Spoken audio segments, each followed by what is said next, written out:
도올 선생님 아세요? 스님 이걸 꼭 읽어보셔야 됩니다 하고 보내신 책이 2권이 왔는데 거기 책을 딱 넘기니까 손수 그림을 그리셨어요. 꽃을 그리셔가지고 그 위에 글씨를 쓰셨는데 근데 거기 글씨에 제가 뭐가 왔었는데 그 글이 뭐였냐면 운성 화상 성 비각 하소서 이렇게 쓰셨어요. 화상은 이제 높여서 스님을 높여서 얘기하는 거고 비각을 이루소서 이렇게 주시면 비각이 뭐냐면 슬플 비자예요. 자비가 2 단어가 합쳐진 말인 거 아시죠? 자애와 비, 슬픔, 연민이 합쳐져서 자비라고 해요. 그죠? 자애심과 연민심이 합쳐져서 자비라고 합니다. 우리 불교가 자비의 종교라고 하잖아요. 그래서 비, 슬픈 각은 뭐냐면 깨달을 각이에요. 자, 깨달음을 이루기는 이루는데 어떤 깨달음을 이루라고요? 슬픔을 아는 깨달음을 이루라고. 그리고는 이제 나중에 문자에 이렇게 쓰셨어요. 스님, 저는 인간의 깨달음은 슬픈 것이라 생각합니다. 어차피 슬픈 세상, 슬픈 삶을 바로 보아야 하니까요. 관세음 보살도 참 슬픈 분이었을 것입니다. 선사들의 오도송을 보면 깨달음을 이루고 부르는 노래가 오도송이죠. 오도송을 보면 깨달음의 연락을 그 기쁨을 막 이렇게 토로했지만 저는 그렇게 생각하지 않아요. 이런 문자가 왔어요. 이 글을 보시면서 어떤 생각이 드시나요, 여러분?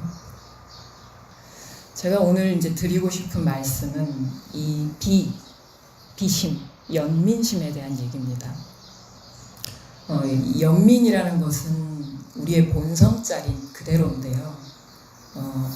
어떤 과학자가 실험을 했어요. 어린 아가야들 있죠. 아가야들을 이렇게 똑같은 조건에 주고 사진을 보여줘요. 애들한테.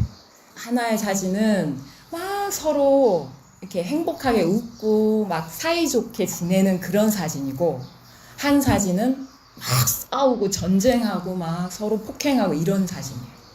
근데 그 아기가 언어가 아직 안 되잖아요. 엄마 아빠도 못하는 아기인데 뭘 알겠어요. 그러니까 이런 인지적인 어떤 이런 지능을 쓰는다기보다는 그냥 오로지 본능적으로 움직이는 거죠. 아이는 몸으로 그냥. 근데 그 사진을 딱 2개를 보여줬는데 어느 쪽에 훨씬 그 좋은 호르몬들이 많이 나오고 그리고 막 이렇게 밝은 표정으로 반응을 했을까요? 예, 그렇죠. 이렇게 서로 사이좋게 지내는 그 사진을 보고 그냥 뭔지도 모르는데 그걸 느끼는 거예요, 애가. 그래서 그거를 한 애가 아니라 여러 아이들한테 이렇게 조건을 줘가지고 실험을 했어요, 과학 실험.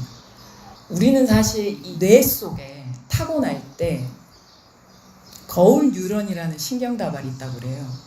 그게 뭐냐면은 어떤 대상을 만나면 우리가 자동적으로 대상에 그대로 물이 드는 거예요.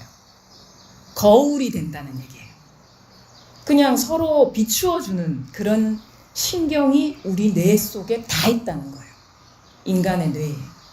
이거를 다른 말로 사회적인 뇌라고 하는데 그냥 타고난 공감력이 있다는 거예요. 우리한테는. 이제 그런 마음이 우리는 그거를 이제 우리 그런 마음이 든다 이렇게 얘기하잖아요. 근데 이게 뇌에 있다는 거예요. 이미 그 신경이. 이거를 통해서 모든 존재는 억지로 애를 써서가 아니라 자연스럽게 서로에 대해서 저 사람이 잘 됐으면 하는 마음이 있고 그리고 저 사람의 아픈 게 보이면은 내가 같이 아파지고 같이 눈물이 나는 그런 연민심과 공감력이 우리 안에 뭐가 있다? 이미 신경으로 타고나 있다는 거예요. 그래서 심지어 악한 일을 하는 사람조차도 실은 그 안에는 그게 있는데 그거를 쓰지 못하고 사는 조건 속에서 살고 있다는 거예요. 그래서 왜 범죄 저지르는 그런 분들은 도대체 저 사람의 탈을 썼지 사람 맞을까 이런 생각 들잖아요.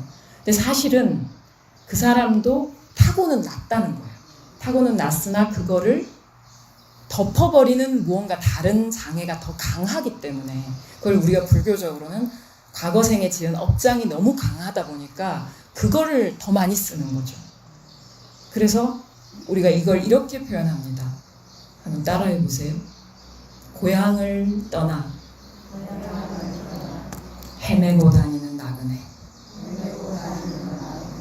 이게 모든 만남에서 우리가 서로 연결시키는 신경회로가 있는데, 거울 유런이 있는데, 이게 사실은 이 연민심이라는 것, 자애심이라는 걸 아기 때 우리는 이미 배웠어요.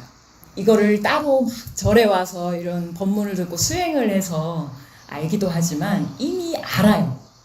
왜 아냐면 지금 이렇게 앉아 계시죠. 근데 여러분이 그냥 이렇게 커갖고 여기 와서 앉아 계실까요? 아니에요. 누군가가 여러분을 키웠어요. 그분은 엄마일 수도 있고요. 엄마가 아닐 수도 있어요. 그게 아버지일 수도 있고 할머니일 수도 있고 아니면 이웃집 아줌마일 수도 있어요. 그때 이미 자애심과 연민심을 다 배웠어요. 온몸으로.